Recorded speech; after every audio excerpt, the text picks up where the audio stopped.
Est-ce que vous avez déjà vu ce type de plan d'horizon et remarqué les nombreux aménagements que l'on pouvait observer dans l'agencement des différentes parcelles?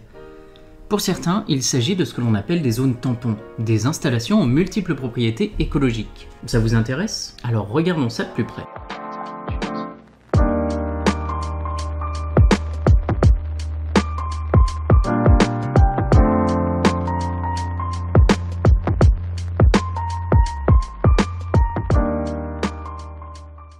Qu'est-ce qu'on entend ici par le terme zone tampon? Alors c'est tout élément paysager qui va avoir pour but de limiter le transfert des contaminants agricoles vers un milieu aquatique que l'on souhaite protéger de ces contaminants. C'est une barrière de protection, mais vous allez voir qu'elle ne se résume pas à la simple mise à distance de deux zones.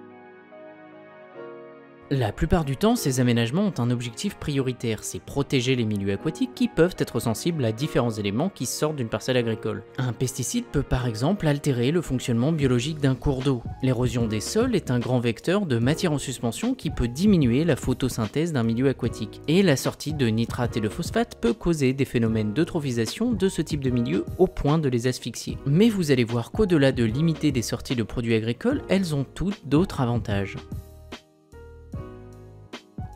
Ce qu'il faut comprendre, c'est que des zones tampons, il y en a de nombreuses sortes. Cela va de la bande enherbée qui va longer une culture, ou tout simplement les bandes arborées qui longent nos cours d'eau. D'ailleurs, ce dernier type de zone tampon est assez présent dans nos paysages. On appelle ça des zones tampons ripariennes, du latin rip qui signifie berge. En entourant la rivière, la végétation va lui rendre de nombreux services ainsi qu'une protection contre d'éventuels contaminants qui pourraient sinon se retrouver dans l'eau.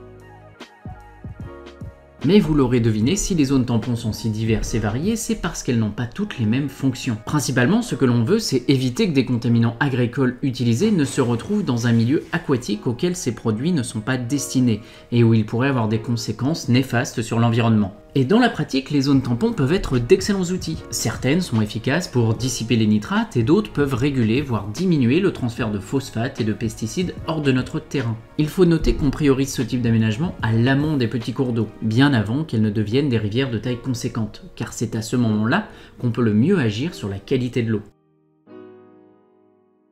Il s'agit donc, avant de mettre en place ce type de procédé, de bien comprendre les problématiques auxquelles on est confronté. Une zone tampon n'est pas qu'un aménagement esthétique, c'est avant tout un outil dont il faut comprendre le fonctionnement avant sa création. La première question à se poser, c'est l'identification du problème. Est-ce que cela vient plutôt d'un excès de nitrate ou d'un transfert de pesticides? Ces deux choses demandent des solutions qui peuvent être variables en fonction des propriétés de notre terrain. Et c'est pour cela ensuite qu'il faut analyser le contexte auquel on se trouve. Les caractéristiques du bassin versant où l'on est, le climat local, le type de sol, le type de culture, les pratiques agricoles, c'est autant d'éléments à prendre en compte dans notre raisonnement. Et une fois qu'on a repéré le problème et qu'on a une bonne analyse du contexte, on va chercher à savoir quelle est la zone tampon qui répond le mieux à cette problématique. Par exemple, une simple bande enherbée ne va pas avoir les mêmes capacités en fonction de la perméabilité du sol sur lequel elle est placée.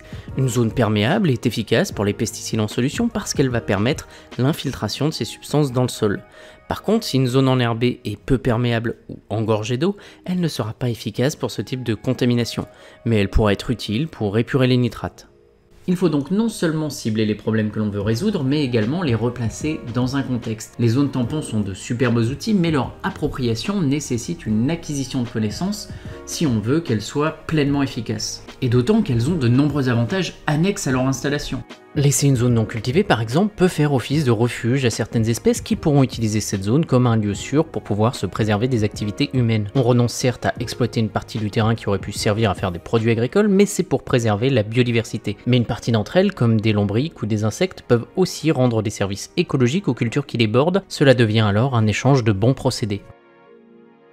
Et ça joue en leur faveur dans la réflexion de leur installation. D'ailleurs, la prochaine fois, je vais vous emmener voir directement des zones tampons qui sont très présentes dans nos paysages, mais dont vous ignorez sûrement les caractéristiques et leur utilité. D'ici là, si vous êtes intéressé par ce sujet, dans le cadre de votre parcours scolaire ou dans votre profession, ou si vous êtes simplement curieux, il y a l'Office français pour la biodiversité qui a créé une formation en ligne sur cette thématique, avec toute une partie qui est gratuite et grand public. L'autre partie, c'est une formation professionnelle à destination des animateurs territoriaux et des conseillers agricoles pour approfondir leurs connaissances. Dans tous les cas, je vous mets le lien dans la description si vous souhaitez aller plus loin sur le sujet. Nous, on se retrouve bientôt, et d'ici là, portez-vous bien.